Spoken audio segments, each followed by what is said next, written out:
Hello dear student, स्वागत है आप सभी का शुभम क्लासेस के इस नए वीडियो में। मैं संजीव सर। स्टूडेंट, आज के इस वीडियो में हम चैप्टर नंबर 1 के सभी अति लघु उत्तरीय प्रश्नों को डिस्कस करने वाले हैं और साथ ही साथ इसके आंसर को भी अच्छे से डिस्कस करेंगे कि किस तरीके से आपको बोर्ड एग्जाम में इसके आंसर को राइट करना है। ओके स्टूडेंट, तो वीडियो बहुत ही इंपॉर्टेंट होने वाला है। यहाँ पर मैं एक एक स्टेप यानी कोई किसी भी क्वेश्चन का आंसर आपको बोर्ड के कॉपी पर किस तरीके से लिखना है और किस तरीके से लिखेंगे तो आपको अच्छे नंबर मिलेंगे और कैसे लिखेंगे तो आपके नंबर कट सकते हैं। तो सारी चीज़ें आज के इस वीडियो में मैं डिटेल में आपको समझाऊंगा।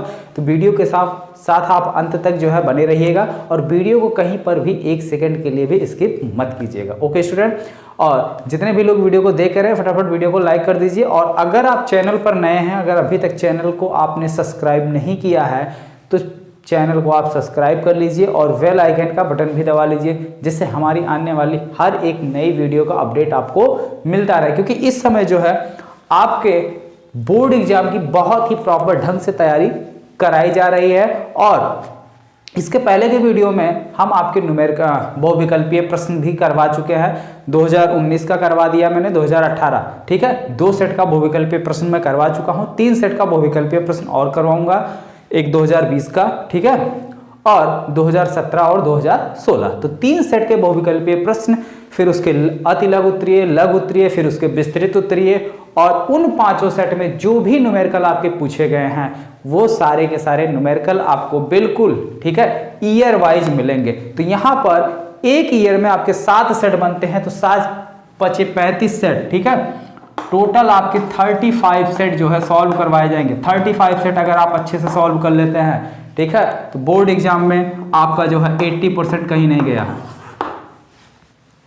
अगर आप 35 सेट अच्छे से सॉल्व कर लेते हैं तो आपका 80% कहीं नहीं गया। बाकी रहे 20%, अगर वो भी आप अच्छे से करना चाहते हैं, 20 में 10% तो आप तैयार कर ही सकते हैं। अगर आप जो भी आपके इंपॉर्टेंट क्वेश्चन दिए गए हैं, चाहे वो लघु उत्तरीय के या अति लघु उत्तरीय के, अगर आप उसको अच्छे से कर लेते हैं तो 10% आप और जोड़ लीजिए, ठीक है। तो ये चीज़ तो हम करवाने वाले हैं। बाकी 10% आप अपने आप से एफर्ट लगा लीजिए, देखिए परसेंटेज कैसे कितना बढ़िया, जितना आप चाहते हैं उतना आसानी से स्कोर कर सकते हैं। यहाँ तक तो हम एफर्ट करवा दे रहे हैं, बाकी बचा 10% आपको काम करना है। चलिए, यहाँ पे सबसे पहले जो है जो बोर्ड पे क्वेश्चन लिखे गए हैं ये आपके चैप्टर नंबर 1 के अति लघु उत्तरीय के क्वेश्चन है। तो देखिए इन क्वेश्चन को बोर्ड एग्जाम में कैसे राइट करना है, ठीक है। जैसे पहला क्वेश्चन आ गया कि रेखीय आवेश घनत्व से आप क्या समझते हैं, इसकी परिभाषा दीजिए या कुछ भी लिख के आ गया, ठीक है। क्वेश्चन है रेखीय आवेश घनत्व। तो रेखीय का मतलब क्या होता है, एक रेखा, ठीक है। जैसे ये क्या हो गई, एक रेखा, और इसको फिजिक्स के लैंग्वेज में तो हम रेखा कहेंगे नहीं, क्योंकि हम गणित तो पढ़ नहीं रहे हैं कि रेखा, वृत्त, त्रिभुज, चतुर्भुज ऐसा कुछ कहे, ठीक है। फिजिक्स के लैंग्वेज में इसको हम क्या कहेंगे, एक इस तरीके से कोई चीज है और इस पर आवेश है, जिसको हम क्या कहेंगे, तार कहेंगे। क्या बोलेंगे, तार। तो कोई हमारा अगर चालक तार है, क्या है, चालक तार है। अब जिसकी लंबाई l हो, जिसकी लंबाई l हो, तो किसी चालक तार के, ठीक है, किसी चालक तार के एकांक लंबाई पर उपस्थित आवेश की मात्रा को रेखीय आवेश घनत्व कहते हैं, ठीक है। तो क्या लिखेंगे आप परिभाषा में, किसी, ऐसे सुंदर सुंदर राइटिंग में लिखेंगे, किसी चालक तार के एकांक लंबाई में, एकांक लंबाई में उपस्थित आवेश की मात्रा को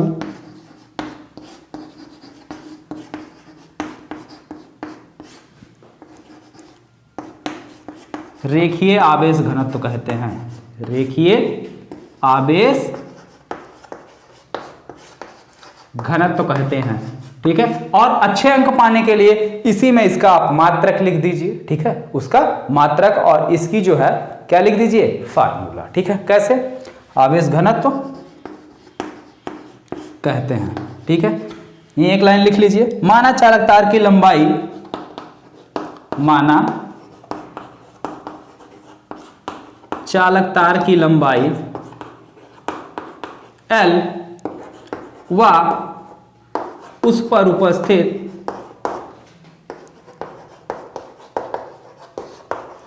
आवेश की मात्रा, आवेश की मात्रा Q है, तो रेखीय आवेश घनत्व सिग्मा इजकल टू क्या हो जाएगा, Q by L, Q by L. ठीक है, मात्रक क्या हो जाएगा, Q का मात्रक हो जाएगा कूलाम बटे L का मात्रक हो जाएगा मीटर, कूलाम बटे मीटर। ठीक है, बीमा भी आप लिख सकते हैं, बीमा भी आप लिख सकते हैं।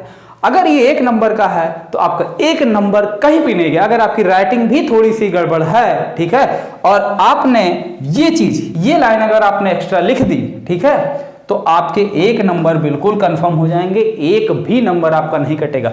लेकिन अगर आपकी राइटिंग थोड़ी बहुत गड़बड़ है और आपने सिर्फ इतना लिखा है, जितना हमने येलो कलर से लिखा है, आपने सिर्फ उतना लिखा है, तो आपको जो है हाफ मार्क्स भी मिल सकता है, अगर राइटिंग आपकी गंदी है तो। ठीक है, तो आप लोग कि अगर राइटिंग गंदी है या राइटिंग आपकी नहीं अच्छी है तो उस चीज़ों को थोड़ा साफ साफ लिखने की कोशिश कीजिए, और उसमें जितनी भी चीज़ें आपको पता है वो आप लिख दीजिए, खास करके मात्रक और फार्मूला, ये दोनों फिजिक्स में लिखना आप बिल्कुल ना भूलें। और हाँ, एक कंडीशन और है, अगर आपको फार्मूला सही सही पता है तो ही फार्मूला आप राइट करेंगे, अदरवाइज आप फार्मूला और मात्रक दोनों चीज़ें छोड़ दीजिए अगर आपको कन्फ्यूजन है तो। ठीक है, अगर आपका यहां तक सही है, साफ साफ आपने लिख दिया और पता चला आपने जो है मात्रक और फार्मूला गलत लिख दिया, तो आपको 0 भी मिल सकता है। ठीक है, तो फार्मूला और मात्रक अगर आप लिख रहे हैं तो वो बिल्कुल आपका सही होना चाहिए, इस बात को आप नोट कर लीजिए। चलिए आगे बढ़ते हैं अगले क्वेश्चन की तरफ। कूलाम के नियम की परिसीमाएं क्या, यानी कूलाम का जो नियम है, परिसीमा का मतलब होता है जैसे हम लोग कहते हैं ना, अपने हद में रहो, अपने दायरे में रहो, अपनी लिमिट में रहो। ठीक है, तो उसी तरीके से कूलाम के नियम की भी लिमिट है, यानी उनकी लिमिट कहाँ तक है वही जो है हमें क्या करना है, बताना है। चलिए देखते हैं। देखिए कूलाम का जो नियम है, ठीक है, ये केवल और केवल 2 स्थिर बिंदु आवेशों के लिए सत्य है। पहला परिसीमा ये क्या है, 2 स्थिर बिंदु आवेशों के लिए सत्य है।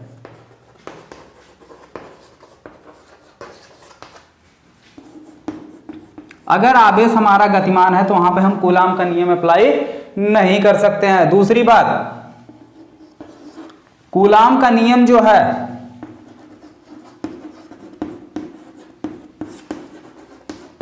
कूलाम का नियम जो है ये आपका, अगर R की वैल्यू, ठीक है, R की वैल्यू आपकी R इज लेस देन 10 की पावर -15 इससे छोटा है तो के लिए सत्य नहीं है।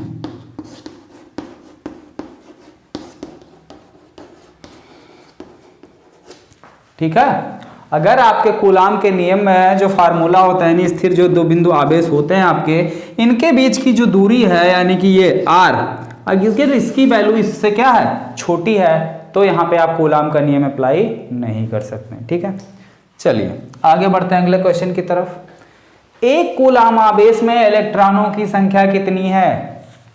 देखिए भाई, बहुत ही सिंपल सा क्वेश्चन है, इस क्वेश्चन में कुछ है वह नहीं, बिल्कुल दम नहीं है। ठीक है, फिर भी हम आपको बता दे रहे हैं, आप ध्यान से देखिएगा भाई, जिसको पता है वो स्किप कर लेना, ठीक है, जिसको नहीं पता है वो ध्यान से देखना।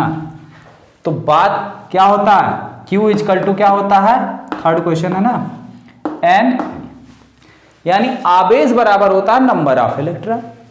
आवेश की मात्रा आपको दी हुई है कितना, 1 कूलाम, 1 कूलाम। दूसरा N और इलेक्ट्रॉन, हमें मान निकालना है N का। N इजकल टू क्या हो जाएगा, E से इधर भाग 1/E, अब E की वैल्यू रख लो, E की वैल्यू 1.6 है और गुणे 10 की घात -19 कूलाम। ठीक है, और इसका भी मात्रक कूलाम ही है क्योंकि Q है ना, तो इस कूलाम से कूलाम कैंसिल हो गया। आया क्या, 10 की घात ले जाओ ऊपर, 1/1/6 इंटू 10 की पावर प्लस का ऊपर जाएगा 19, नीचे माइनस है ऊपर जाएगा प्लस हो जाएगा। अब एक में 1.6 से भाग कर लो, 1.6 दशमलव हटाने के लिए यहां क्या करो, एक जीरो बढ़ा दो, ठीक है, यहां हमने जीरो बढ़ा दिया, दशमलव हट गया। अब 10 में कितने का भाग देना, 16 का, जाएगा नहीं, दशमलव बढ़ाओ, जीरो लगाओ, 16 छक्का 96, ठीक है, 4 0 6 बार गया, 16 दूनी 32, 8 0 16 पंचे 80, ठीक है, कितना आ गया 0.625 इंटू 10 की पावर 90। दशमलव यहां है एक अंक, अगर हम इसको आगे ले जाएं, ठीक है, आगे से पीछे ले जाएं एक अंक, तो पावर इसकी एक घट जाएगी। जब हम पीछे से आगे लाते हैं तो पावर प्लस होती है, लेकिन जब आगे से पीछे ले जाते हैं पावर घट जाएगी। तो एक पावर एक अंक ले जा रहे हैं तो एक पावर घट जाएगी। तो 6.25 गुणे 10 की घात कितना हो जाएगा 18। इतने इलेक्ट्रॉन जो है आपके एक कूलाम आवेश में होते हैं, ठीक है। हाँ, एक चीज और, अगर आप यहाँ इसको भाग कर रहे हैं और ये कट नहीं रहा तो भी आप गलत कर रहे हैं, ठीक है, ये पूरा पूरा कट जाना चाहिए, ठीक। चलिए आगे बढ़ते हैं अगले क्वेश्चन की तरफ। क्वेश्चन नंबर 4 है आपका, वैद्युत फ्लक्स का मात्रक एवं बीमा लिखिए। तो वैद्युत फ्लक्स की मात्रक और बीमा हमको लिखनी है। तो सबसे पहले तो हमें वैद्युत फ्लक्स का मात्रक होता क्या है, ठीक है, उसको आप ध्यान से समझें कैसे निकाला जाएगा, ठीक है। उसके बाद जब हम मात्रक निकाल लेंगे तो उसके बाद जो है हम निकाल सकते हैं कि वैद्युत फ्लक्स जो होता है उसकी बीमा कितनी होती। तो सबसे पहले वैद्युत फ्लक्स फाई ई बराबर होता क्या, वो लिखिए आप, ई डॉट ए क्या होता है, ई डॉट ए। ई इसका मात्रक, अगर इसका मात्रक चाहिए तो इसका मात्रक पता होना चाहिए। ई का मात्रक क्या होता है, तो जो ई का मात्रक होता है स्टूडेंट क्या होता है, न्यूटन बटे कूलाम, क्योंकि ई बराबर क्या होता है F बाई क्यू, क्या होता है F बाई क्यू। F की वैल्यू क्या होती है, मात्रक न्यूटन, इसका कूलाम, तो ये हो गया न्यूटन, ये हो गया कूलाम, ठीक है, और इसका मीटर स्क्वायर, ठीक है। तो क्या हो गया न्यूटन मीटर स्क्वायर बटे कूलाम, ये इसका मात्रक बन गया, ठीक है। अब हमें इसकी क्या करनी है, बीमा भी निकालनी है। क्या निकालनी है, इसकी बीमा भी निकालनी है, ठीक है। तो और इसको थोड़ा सॉल्व करोगे तो यही आएगा आपका, वोल्ट मीटर भी होता है, वोल्ट मीटर, ठीक है। इसको सॉल्व करोगे तो ये वोल्ट मीटर भी देगा, और इसकी हमें बीमा निकालनी है। तो बीमा के लिए बड़ा ब्रैकेट फाई ई, न्यूटन यानी बल की बीमा एम एल टी की पावर -2, ठीक है। कूलाम क्यू बराबर होता है क्या, आई इंटू टी, यानी कि इसका क्यू का हो जाएगा ए टी। उसके बाद फिर मीटर स्क्वायर है तो मीटर का हो जाएगा एल स्क्वायर। इसको अरेंज कर लो, सॉल्व कर लो, एम एल की पावर 3 टी की पावर -3 ए इनवर्स, ठीक है। ये आपकी बीमा हो गई, ठीक। तो इस तरीके से जो है आपकी सारी वैल्यू जो है आप निकाल सकते हैं। चलिए आगे बढ़ते हैं अगले क्वेश्चन की तरफ। अगला क्वेश्चन है, वैद्युत क्षेत्र की तीव्रता व इसका मात्रक के लिए मात्रक यहीं देख लो, न्यूटन पर कूलाम, ठीक है। वैद्युत क्षेत्र की परिभाषा क्या है, किसी वैद्युत क्षेत्र में एकांक परीक्षण आवेश पर लगने वाले बल को हम वैद्युत क्षेत्र की तीव्रता कहते हैं, ठीक है। किसी परीक्षण आवेश पर, ये मान लेते हैं कोई चार्ज है, तो इसमें कोई हम दूसरा अगर हम चार्ज ले आते हैं Q0, तो इस Q0 पर ये क्या लगाएगा, फोर्स लगाएगा, बल लगाएगा। और कैसा बल चाहिए, एकांक बल, यानी इसका जो मान है वो कितना होना चाहिए, 1 कूलाम। तो Q से भाग कर दो, यही आपके वैद्युत क्षेत्र की परिभाषा बन गई।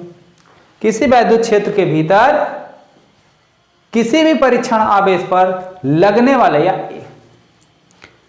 बल और उस परीक्षण आवेश के मान की निष्पत्ति क्या कहलाती है, उस बिंदु पर वैद्युत क्षेत्र की तीव्रता कहलाती है। या दूसरे शब्दों में आप लिख सकते हैं कि किसी भी वैद्युत क्षेत्र में किसी भी बिंदु पर रखे गए एकांक परीक्षण आवेश पर लगने वाला बल उस बिंदु पर वैद्युत क्षेत्र की तीव्रता को व्यक्त करता है। इसका मात्रक न्यूटन बटे कूलाम होता है। और अगर आप बीमा लिखना चाहते हैं तो ये रही इसकी बीमा, इसको सॉल्व कर लेना। ओके, सॉल्व कर दे रहे हैं, यहाँ से 2 एक्स्ट्रा है तो 2 घटा दो, तो mLT-3 ये इनवर्स, ठीक है, ये इसकी बीमा।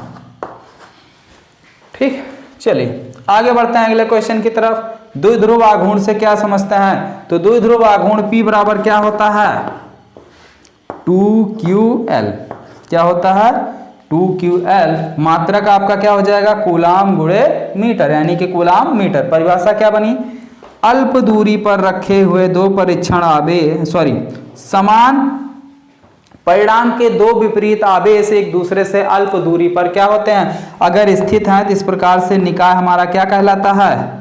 वैद्युत द्विध्रुव कहलाता है। और वैद्युत द्विध्रुव आघूर्ण बराबर क्या होता है? दोनों आवेशों में से कोई एक आवेश गुणे दोनों के बीच की दूरी। दोनों के बीच की दूरी हम मान लेते हैं 2L है, तो वैद्युत द्विध्रुव आघूर्ण P बराबर हो जाएगा दोनों में से कोई आवेश Q गुणे इनके बीच की दूरी कितनी है? 2L। तो ये P = क्या हो जाएगा? 2QL।